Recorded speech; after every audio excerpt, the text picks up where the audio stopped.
Hello, dear student. Today we solve worksheet 64. Competency gave use of question words to form questions appropriately. Read the sentences and complete them by identifying correct option. देखिए भी आपको यहाँ पर question word का प्रयोग करना है. Is in the room. अब यहाँ पर क्या भी आपको विच, हु, हाउ में से का प्रयोग करना है. तो इसमें क्या आएगा अभी who is in the room. कमरे में कौन है. कौन के लिए क्या आएगा अभी हु का प्रयोग होगा. तो आप यहाँ पर who is in the room का प्रयोग करेंगे. कमरे में कौन है. सेकंड सेंटेंस देखिए भी blank you were talking to. Who you were talking to.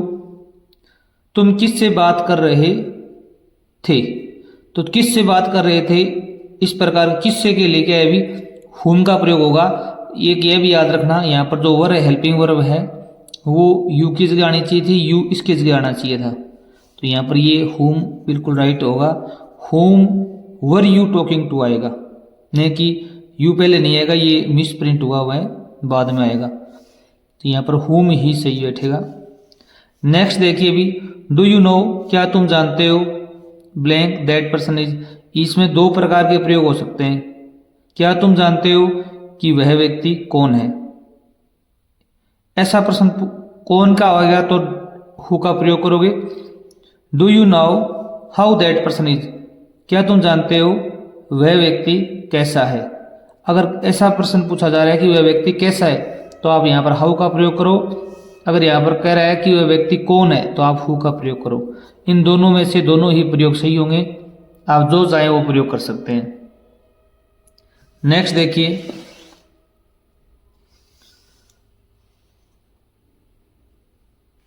The woman to I was talking.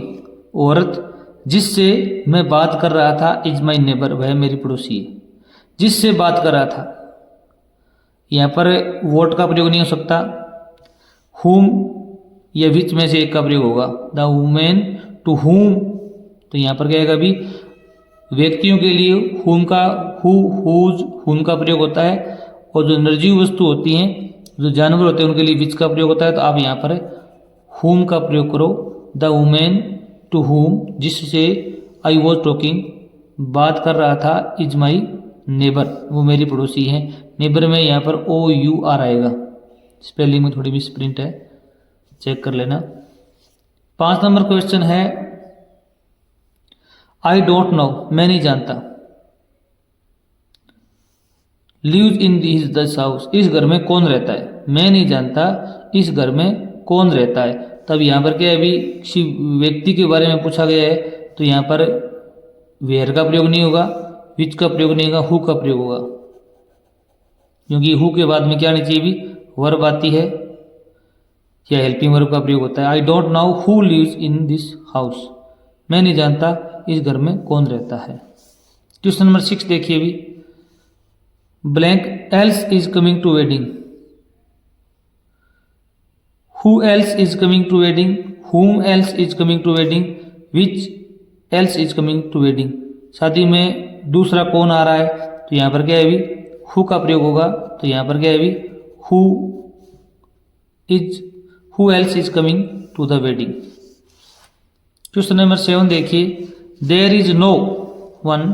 कोई भी नहीं है. Can help me clean the room. कि जो मेरी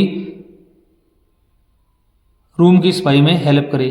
तो ऐसे सेंटेंस में देखो भी यहाँ पर कोई व्यक्ति है. यहाँ पर हेल्पिंग वर्ब है तो हु का प्रयोग करो आप. यहाँ पर भी किसका प्रयोग होगा अभी who. There is no one who can help me clean the room. जब रिक्त स्थान के तुरंत बाद वर्ब का प्रयोग हो तो आप इधर के अभी कोई व्यक्ति का सेंस हो तो आप हु का प्रयोग करेंगे हमेशा. Rishabh is the only boy. Rishabh केवल वह लड़का है जिस पर आई कैन ट्रस्ट. मैं ट्रस्ट कर सकता हूँ. जिस पर. Rishabh is the only boy हुम. जिस पर आई कैन ट्रस्ट. देखो यहाँ पर अगर वर्ब का प्रयोग होता सीधा तो आप हु का प्रयोग करते हैं. अब यहाँ पर क्या अभी कर्ता आया हुआ है तो यहाँ पर क्या अभी हुम आएगा. यहाँ पर क्या अभी जिससे. Rishabh is the only boy हुम जिस पर I can trust. The man was sick, आदमी जो कि बीमार है, डेड लास्ट नाइट, पिछली रात मर गया। अब यहाँ पर क्या है, अभी व्यक्ति आया हुआ है, यहाँ पर हेल्पिंग वर्ब या वर्ब का प्रयोग हुआ है, तो जो की अर्थ में क्या है अभी हु का प्रयोग होगा। इस प्रकार आप इसको फिलअप कर सकते हो। अगर आप हमारे चैनल पर हो तो चैनल को जरूर सब्सक्राइब करना। नेक्स्ट वर्कशीट है अपनी 65। इसमें क्या है students, competency write simple sentences on a topic situation using appropriate punctuation.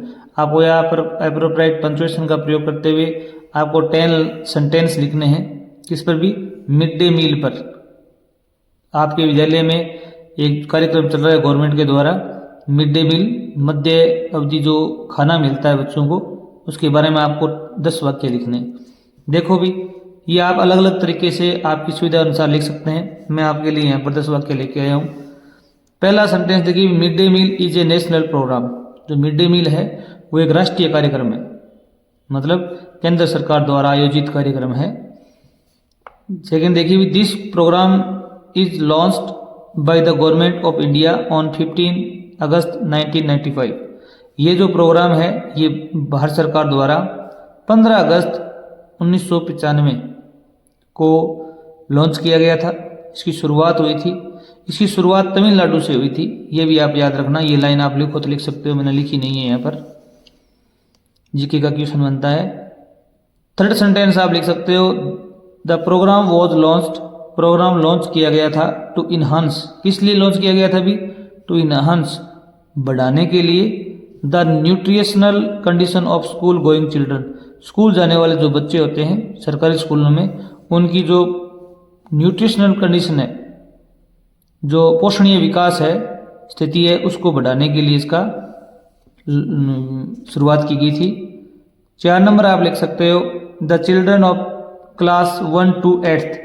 इस प्रोग्राम के अंतर्गत कक्षा 1 से 8 के बच्चे are provided with free lunch. उनको फ्री में दोपहर का भोजन उपलब्ध करवाया जाता है। Under the scheme except for the holidays. छुट्टियों को छोड़कर सभी दिन इसका लाभ उठाते हैं वो। 5 नंबर सेंटेंस में आप लिख सकते हो, इट ऑल्सो इन्हांस्ड। यह और बढ़ोतरी करता है the enrolment in government school. जो सरकारी विद्यालय है वहाँ के नामांकन में भी सेव किया और ये भी वृद्धि हुई है इस प्रोग्राम से। क्वेश्चन नंबर 6 देखो, there is a fixed day to day menu of food under it. इसके अंतर्गत क्या है अभी, डे टू डे मेन्यू, प्रत्येक दिन है ना अलग अलग मेन्यू के हिसाब से फिक्स खाना बनता है। कि आज दाल चावल बनेंगे तो आज क्या अभी रोटियां बनेंगी। इस प्रकार के अभी फिक्स मेन्यू है अलग अलग डे का। This scheme is regulated by the national food security act 2013। ये जो स्कीम है इसका नियंत्रण कौन करता है, रेगुलेट कौन करता है अभी, ये राष्ट्रीय फूड सिक्योरिटी एक्ट है 2013, इसके द्वारा से नियंत्रित किया जाता है। 8 नंबर सेंटेंस आप लिख सकते थे, mid day meal also help kids who might not get any food at home. Mid day meal है वो उन किड्स की, बच्चों की हेल्प करती है जो क्या करते हैं अभी घर पर पर्याप्त खाना या भोजन प्राप्त नहीं कर पाते। क्वेश्चन नंबर 9 देखिए भी, teachers and volunteers often help serve the mid day meal. अध्यापक हैं, कुछ वॉलेंटियर होते हैं, विद्यालय में विद्यार्थियों को वॉलेंटियर बनाया जाता है, वो क्या करते हैं अभी मिड डे मील का जो खाना होता है उसको परोसते हैं। और 10 नंबर क्वेश्चन सेंटेंस लिख सकते थे इसमें, देखो भी, the mid day meal scheme conveys the message of equality. जो मिड डे मील स्कीम है वो क्या करती है अभी, एक संदेश देती है, किसका भी, इक्वलिटी, समानता का संदेश देती है इन स्कूल्स, विद्यालयों में। क्या है, इसमें सभी जातियों के बच्चे एक साथ बैठकर खाना खाते हैं, कोई भेदभाव नहीं करते। ये सबसे बड़ी उपलब्धि ये भी है इसकी। ओवरऑल हम कह सकते हैं the program is a valuable tool for kids well being. बच्चों के हितार्थ के लिए, कल्याण के लिए ये प्रोग्राम बहुत ही बढ़िया है।